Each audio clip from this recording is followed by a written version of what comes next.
नमस्कार, मैं डॉक्टर वीरेंद्र शुक्ल। आज हम पढ़ रहे हैं हिंदी साहित्य का इतिहास काव्य खंड के अंतर्गत द्विवेदी युग। देखें, द्विवेदी युग का जो समय है वो है सन 1900 से 1918 तक, और डॉक्टर नगेंद्र ने इसे जागरण सुधार काल की भी संज्ञा दी है। अब देखते हैं द्विवेदी युग की प्रमुख प्रवृत्तियां क्या क्या हैं। राष्ट्रीयता की भावना, इतिवृत्तात्मकता, नैतिकता एवं आदर्शवाद, सामाजिक समस्याओं का चित्रण, अनुदित रचनाएं और खड़ी बोली की प्रतिष्ठा, ये प्रमुख काव्य प्रवृत्तियां हैं। मतलब ये विशेषताएं द्विवेदी युग के कवियों के काव्य में मिलती हैं। अब इस युग के कवियों में राष्ट्रीयता की भावना थी, क्योंकि हमारा देश परतंत्र था और कवि और साहित्यकार का काम होता है जनता को जगाना। तो इस युग के कवियों ने जनता में जागरण किया, जिससे कि वह विदेशी शासन के प्रति उठ खड़े हुए और उन्होंने प्रेरित किया लोगों को। दूसरी विशेषता है इतिवृत्तात्मकता। इतिवृत्ति का मतलब बीती हुई बातों को फिर से सामने लाना, जो हमारा इतिहास बीत गया है उसको फिर से सामने लाना। इस काल के कवियों ने वेद, पुराण, इतिहास, नीति, धर्म आदि पर आधारित रचनाएं की।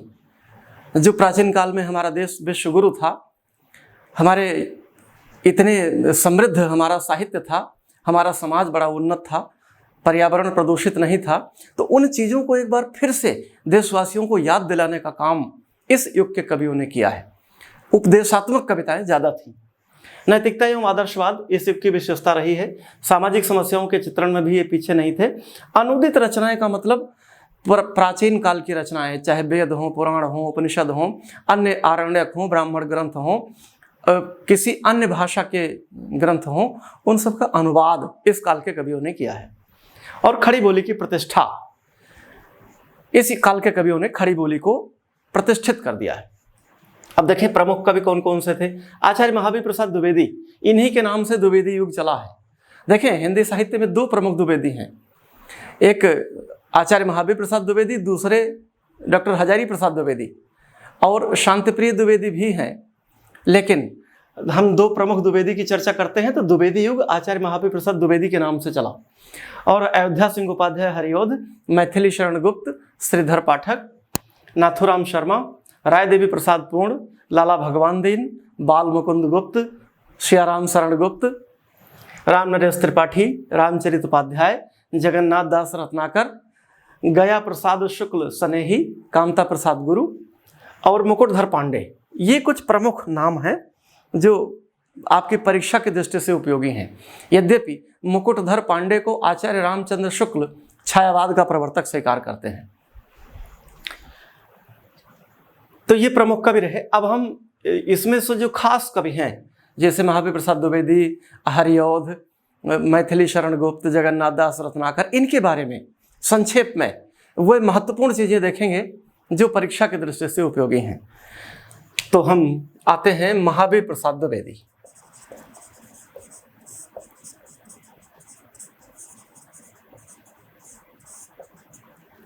ये रायबरेली जनपद उत्तर प्रदेश के रहने वाले थे और 1864 ईस्वी में इनका जन्म हुआ था, रायबरेली उत्तर प्रदेश में, और मृत्यु हुई 1938 में। और सरस्वती का इन्होंने संपादन किया, सरस्वती पत्रिका का संपादन किया, और इसका संपादन कार्य इन्होंने संभाला था 1903 में। जैसा कि आप जानते हैं कि सन 1900 में गिरिजा कुमार घोष ने इंडियन प्रेस प्रयाग की स्थापना की और पत्रिका निकालने का प्रयास किया, जिस पत्रिका का नाम रखा सरस्वती। तो सरस्वती प्रथम 3 वर्ष बनारस से प्रकाशित हुई। एक प्रतिनिधिमंडल बना जिसके प्रमुख थे बाबू श्याम सुंदर दास, उसमें शिव कुमार सिंह, राधा कृष्ण दास और जगन्नाथ दास रत्नाकर का एक प्रतिनिधिमंडल बना, और 1 साल तक उन्होंने प्रतिनिधिमंडल ने इसका संपादन कार्य संभाला। उसके बाद सारे लोग अन्य अन्य कारणों से अलग हो गए और बाबू श्याम सुंदर दास ने इसका संपादन किया। सन 1903 में आचार्य महावीर प्रसाद द्विवेदी, जो कि रेलवे में नौकरी करते थे, लेकिन देश की पराधीनता और हिंदी की दुर्दशा देखकर उन्होंने नौकरी से त्यागपत्र दिया और साहित्य सेवा के माध्यम से देश की सेवा करने के लिए इस आंदोलन में कूद पड़े और उन्होंने सरस्वती का प्रकाशन भार संभाला। और आप जानते हैं कि सरस्वती ने हिंदी की बहुत सेवा की है।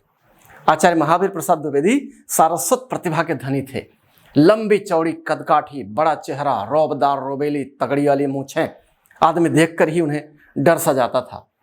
तो उन्होंने अपने इस विराट व्यक्तित्व के साथ हिंदी साहित्य की अनुपम सेवा की, अभूतपूर्व सेवा की, और उन्होंने लगभग छोटे मोटे मिलाकर के 80 ग्रंथों का सृजन किया। उनकी सर्जन शक्ति अद्भुत थी। तो देखें कि इनका जन्म 1664 में हुआ था, मृत्यु 1938 में हुई, और इन्होंने सरस्वती का संपादन संभाला 1920 तक। 17 वर्ष तक ये सरस्वती नामक पत्रिका के संपादक रहे। अब इनकी रचनाएं, जो प्रमुख रचनाएं हैं, वह है देवी स्तुति शतक, देवी स्तुति शतक, काव्य मंजूषा, सुमन, कान्य कुब्ज, अबला, बिलाप, कान्य कुब्ज, अबला, बिलाप, ये प्रमुख इनकी रचनाएं हैं। और जो प्रमुख कविताएं हैं इनकी, वह है सरगो नरक ठिकाना नाही, सरगो नरक ठिकाना नाही, बलिवर्द, नागरी तेरी यह दशा,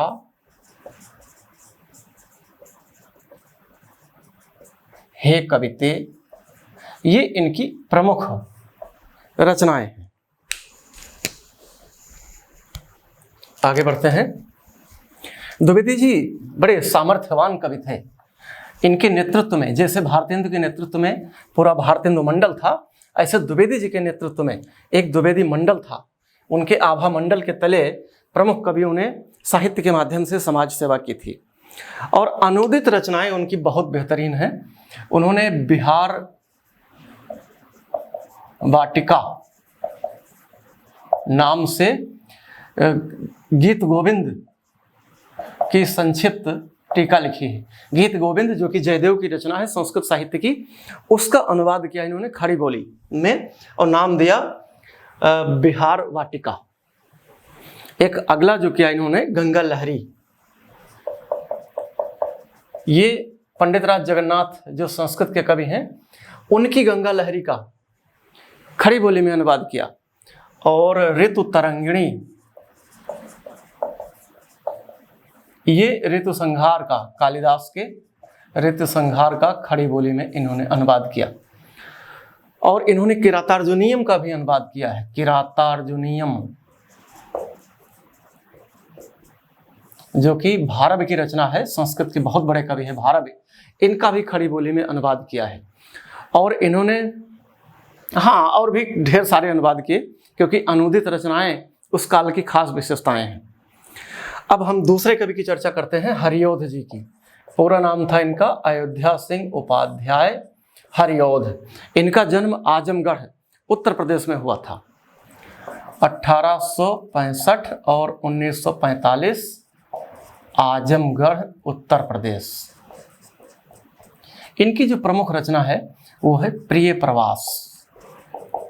ये आई थी 1914 में, और ये खड़ी बोली का प्रथम महाकाव्य है। खड़ी बोली का प्रथम महाकाव्य। इसमें राधा कृष्ण का वर्णन किया गया है। कृष्ण जब गोकुल से मथुरा चले गए थे कंस के वध के लिए, उसका प्रसंग है। और इसमें 17 सर्ग हैं। राधा कृष्ण की कथा है। और इसका नाम पहले था ब्रजांगना विलाप। ब्रजांगना विलाप बाद में प्रिय प्रवास के नाम से ये प्रकाशित हुआ। और इसमें संस्कृत के वर्णवृत्त छंदों का प्रयोग किया गया है। इंद्र वज्रा, शार्दूल, विक्रीडित, मंदाक्रांता, बड़े बड़े छंदों का प्रयोग इस पुस्तक में किया गया है। और ये खड़ी बोली का प्रथम महाकाव्य के रूप में हमारे सामने आती है। इनकी अगली पुस्तक है वैदेही वनवास, जो कि 1940 में लिखी गई। पद्य प्रसून, चोखे चौपदे, चौहते चौपदे,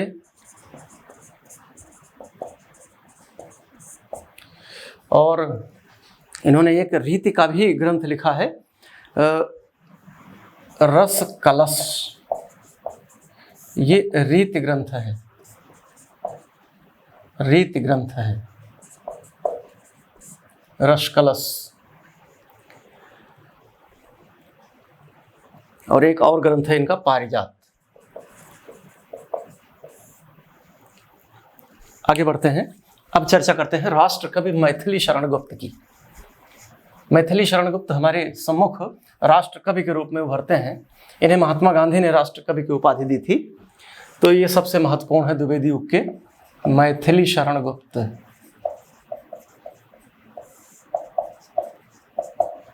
जन्म 1886 चिरगांव झांसी में हुआ था इनका।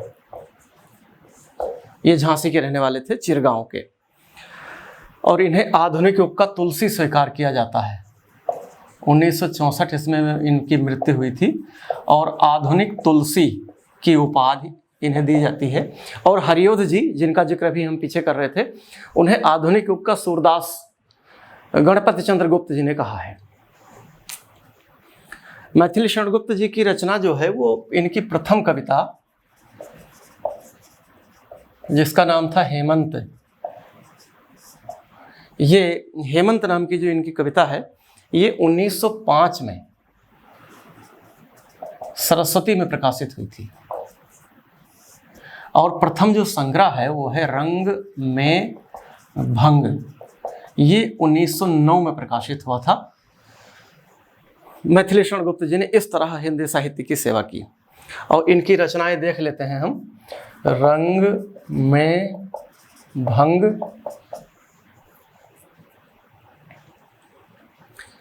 जयद्रथ वध किसान,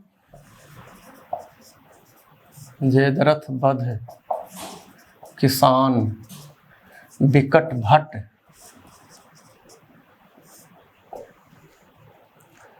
और गुरुकुल, साकेत, ये 1912 में इसके लेखन की शुरुआत हुई थी और ये 1931 में प्रकाशित हुआ था। इसमें 12 सर्ग हैं और उर्मिला के चरित्र को इसमें बड़ा उन्नत किया गया है। उर्मिला के चरित्र का स्पेशल अंकन इसमें किया गया है। और साकेत ये पाली भाषा का शब्द है, इसका मतलब है अयोध्या। अब आप देखें कि सन 1903 में महावीर प्रसाद द्विवेदी ने एक लेख लिखा था। लेख का विषय था कि कवियों की उर्मिला विषयक उदासीनता।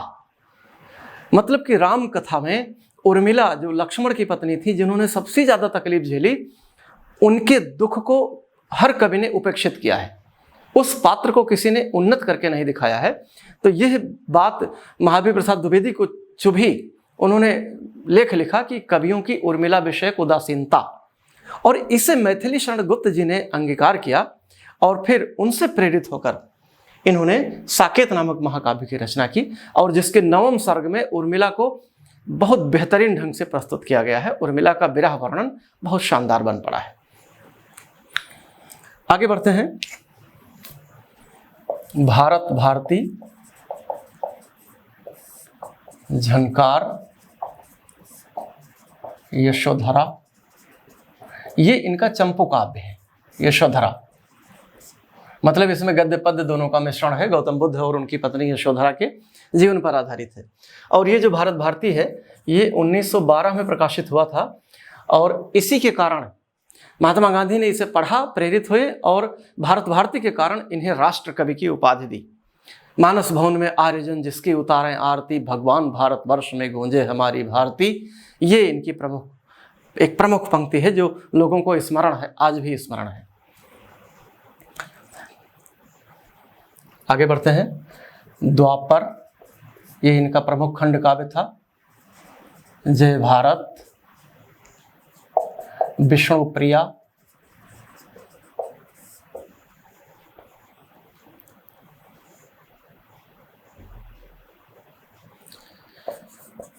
सिद्धराज, हिंदू, वैतालिक, और पंचवटी, ये इतनी इनकी प्रमुख रचनाएं हैं, जिसमें साकेत ये महाकाव्य है।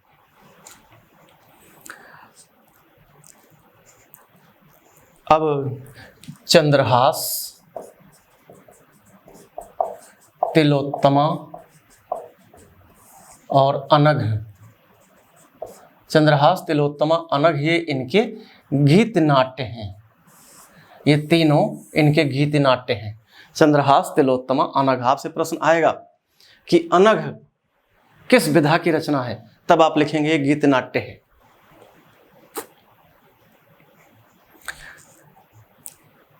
और इन्होंने मधुप उपनाम से माइकेल मधुसूदन दत्त, ये बंगला के लेखक थे, माइकेल मधुसूदन दत्त, इनकी रचनाओं का इन्होंने मधुप उपनाम से खड़ी बोली में रूपांतरण किया था।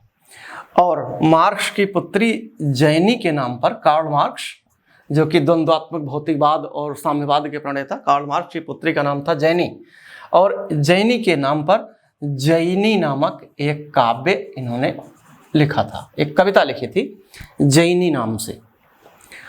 और ये हरिगीतिका के बादशाह कहे जाते हैं। हरिगीतिका इनका बहुत प्रिय छंद था। और आचार्य शुक्ल कहते हैं कि ये सामंजस्यवादी कवि हैं, और डॉक्टर नगेंद्र कहते हैं कि ये जनवादी कवि हैं।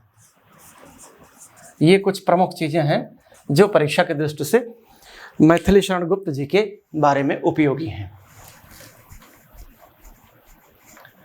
आगे बढ़ते हैं। जो प्रमुख कवि हैं उन पर हम खास टिप्पणी करेंगे, जो आपके फायदे की बात है। अगले हमारे कवि हैं, कुछ इनकी पंक्तियां ले लेते हैं। गुप्त जी की पंक्तियां हैं कि मानस भवन में आर्य जन जिसकी उतारें आरती, भगवान भारतवर्ष में गूंजे हमारी भारती। ये भारत भारती की पंक्तियां हैं। उसके बाद संपूर्ण देशों से अधिक जिस देश का उत्कर्ष है, संपूर्ण देशों से अधिक जिस देश का उत्कर्ष है, वह या कि ऋषभूमि है या कि भारतवर्ष है। ये गुप्त जी की पंक्तियां हैं। और उन्होंने लिखा केवल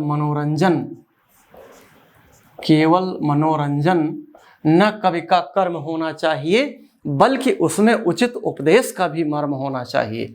ये गुप्त जी की प्रमुख पंक्ति है। और एक पंक्ति और है कि राम तुम्हारा चरित्र स्वयं ही काव्य है, कोई कवि बन जाए सहज संभाव्य है। और सख निरख नदी की धारा,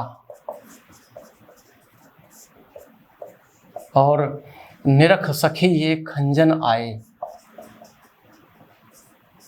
और मिला मुझे फूल मत मारो, मैं हूं अबला बाला वियोगिनी कुछ तो दया विचारो, होकर मधु के मीत मदन तुम पटु कछ भरल नगारो, मुझे विकलता तुम्हें विफलता ठहरो श्रम परिहारो, नहीं भोगिनी यह में कोई जो तुम जाल पसारो, बल हो तो सिंदूर बिंदु यह हर नेत्र निहारो, रूप दर्प कंदर्प तुम्हें तो मेरे पति पर वारो, मुझे फूल मत मारो। बहुत बेहतरीन रचना है ये द्विवेदी जी की,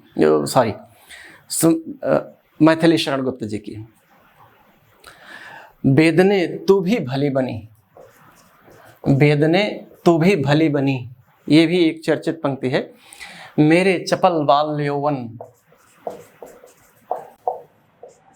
मेरे चपल बाल यौवन, और यशोधरा से सखी वह मुझसे कह कर जाते। ये पंक्ति तो वियोग श्रृंगार का उदाहरण भी बन जाती है। जो लोग बड़ी कविता याद करने से पीछे हटते हैं, हिचकिचाते हैं, उनके लिए इतना ही काफ़ी है वियोग श्रृंगार में कि सखी वे मुझसे कह कर जाते। यशोधरा कहती है, गौतम बुद्ध रात को चुपचाप चले गए थे, सन्यासी हो गए थे, तब वो कहती है सखी वे मुझसे कह कर जाते। और पंचवटी की पंक्ति से बात समाप्त करता हूँ। चार चंद्र की चंचल किरणें खेल रही हैं जल थल में, स्वच्छ चांदनी बिछी हुई है अवनी और अंबर तल में। अगले जो हमारे कवि हैं वो हैं श्रीधर पाठक। ये हैं 1889 ईस्वी में इनका जन्म हुआ था जबलपुर मध्य प्रदेश में। और 1928 में इनकी मृत्यु हो गई। 1859 में इनका जन्म हुआ था और 1928 में इनकी मृत्यु हो गई थी। इन्हें स्वच्छंदतावाद का प्रवर्तक आचार्य रामचंद्र शुक्ल ने स्वीकार किया है, श्रीधर पाठक जी को। और जगत इनकी रचनाएं हैं, जगत, सच्चाई, सार, कश्मीर, सुषमा। इनकी जो बहुत चर्चित रचना है वो है कश्मीर सुषमा, और इसका प्रणयन हुआ था 1904 में। ये ब्रज भाषा की रचना है, ब्रज की रचना है, बहुत मशहूर हुई है। और भारत गीत, मनोविनोद, भारत गीत, मनोविनोद, धन विजय,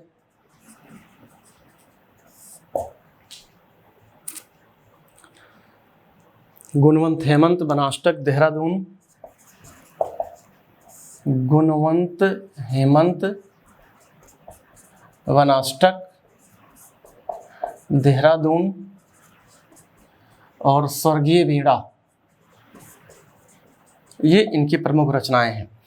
और अनूदित, इन्होंने अनुवाद बहुत बढ़िया किया है। देखें कि ग्रे एक अंग्रेजी के कवि थे और उनकी रचना है shepherd and philosopher, shepherd and philosopher, grey कवि की रचना है अंग्रेजी के। उसका इन्होंने अनुवाद किया है गणरीय और दार्शनिक नाम से, खड़ी बोली में। गणरीय और दार्शनिक, गणरिया मतलब जो भेड़ चराते हैं उन्हें गणरिया कहा जाता है। तो ये अनुवाद इन्होंने किया है 1886 में। ग्रे का अनुवाद इन्होंने लावनी में किया है, लावनी शैली में किया है 1886 में, खड़ी बोली। और दूसरी जो कविता है इनकी वो है डिजर्टेड विलेज। इसके कवि हैं गोल्ड स्मिथ, गोल्ड स्मिथ के डिजर्टेड विलेज। इन्होंने उजड़ ग्राम नाम से अनुवाद किया है 1889 में, खड़ी बोली में। और गोल्ड स्मिथ की हर्मिट, एक जो कविता है हर्मिट का इन्होंने अनुवाद किया है एकांतवासी योगी नाम से। एकांतवासी योगी का नाम जो इन्होंने अनुवाद किया है। और ट्रेवलर, एक और इनकी रचना है ट्रेवलर, जिसका अनुवाद किया है इन्होंने श्रांत पथिक, ये 1902 में अनुवाद किया है। और ये मान के चलिए कि श्रीधर पाठक की अनुवाद में से एक आपकी परीक्षा में पक्का रखा हुआ है, ये मान के चलिए। और इन्होंने ऋतु संहार जो कि कालिदास का है, उसका ब्रज भाषा में अनुवाद किया है। ऋतु संहार का ब्रज भाषा में अनुवाद किया है, कालिदास का जो संस्कृत का काव्य है। और ये तीसरा सर्ग है, तीसरे सर्ग का अनुवाद इन्होंने ब्रज भाषा में किया है। आगे बढ़ते हैं। द्विवेदी युग एक बहुत चेंज लेकर, एक बहुत परिवर्तन के साथ हमारे सम्मुख आता है। और इन कवियों ने समाज सेवा अपने साहित्य के माध्यम से बहुत अच्छे तरीके से की है। अगले हैं रामचरित उपाध्याय। रामचरित उपाध्याय ये सूक्तिकार थे। एक है राय देवी प्रसाद पूर्ण, इन्होंने मेघदूत जो कि कालिदास का काव्य है, इसका अनुवाद खड़ी बोली में किया है धाराधर धावन नाम से। कालिदास के मेघदूत का श्री राय देवी प्रसाद पूर्ण ने जो अनुवाद किया है वो नाम दिया है धाराधर धावन, और ये किया है 1902 में, और ब्रज भाषा में ये किया है। और कांता प्रसाद गुरु हिंदी के पाणिनि कहलाते थे। कांता प्रसाद गुरु ये हिंदी के पाणिनि कहलाते थे, क्योंकि इनका बृहद हिंदी व्याकरण सारे लोगों को व्याकरण इसी पुस्तक ने सिखाई है। बहुत महत्वपूर्ण काम किया है कामता प्रसाद गुरु ने। और गया प्रसाद शुक्ल स्नेही हैं, गया प्रसाद शुक्ल, तो ये स्नेही नाम से तो प्रेम की कविताएं लिखते थे, और त्रिशूल जो कविता है, त्रिशूल नाम से ये वीरता की कविताएं लिखते थे। जो भरा नहीं है भावों से, बहती जिसमें रसधार नहीं, वह हृदय नहीं वह पत्थर है, जिसमें स्वदेश का प्यार नहीं, ये इनकी प्रमुख रचना है। और राम नरेश त्रिपाठी जी हैं, अगले कवि हैं राम नरेश त्रिपाठी। स्वदेश प्रेम जो कविता लिखी है जिन्होंने, इन्होंने ग्राम गीतों का संकलन किया था। ग्राम गीतों का संकलन ये इनकी प्रमुख उपलब्धि है। बाकी तो स्वदेश प्रेम, मिलन पथिक आदि इनकी रचनाएं हैं। और जैसे गीता का वो श्लोक याद कीजिए, वांसांस जीर्णानि यथा विहाय नवानि गृह्णाति नरो पराणि तथा शरीराणि विहाय जीर्णा नय्यानि संयाति नवानि देहि। ऐसे गीता के श्लोकों का बहुत खूबसूरत अनुवाद इन्होंने किया है कि मृत्यु एक सरिता है जिसमें श्रम से कातर जीव नहाकर फिर नूतन धारण करता है काया रूपी वस्त्र बहाकर। ये राम नरेश त्रिपाठी जी की विशेषता है। अगले जो कवि हैं मुकुटधर पांडे,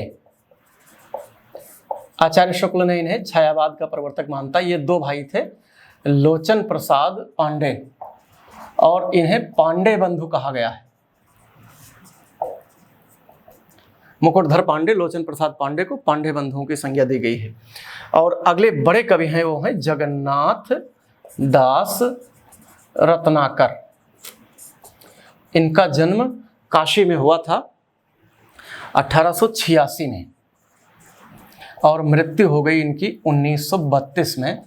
काशी में इनका जन्म हुआ था, एक प्रतिष्ठित वैश्य परिवार में हुआ था। और इनकी जो प्रमुख रचनाएं हैं वो हैं, उर्दू में जकी नाम से ये रचना करते थे, जकी नाम से उर्दू में रचना करते थे, जकी। और प्रमुख रचनाएं हैं इनकी गंगा अवतरण, उद्धव शतक, हिंडोला, हिंडोला और श्रृंगार लहरी।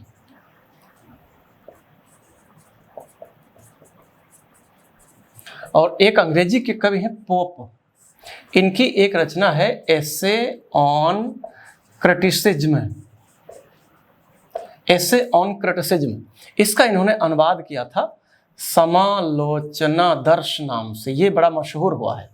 समालोचना दर्श नाम से पोप की एसे ऑन क्रिटिसिज्म का अनुवाद जगन्नाथ दास रत्नाकर ने किया था, और ये किया था रोला छंद में।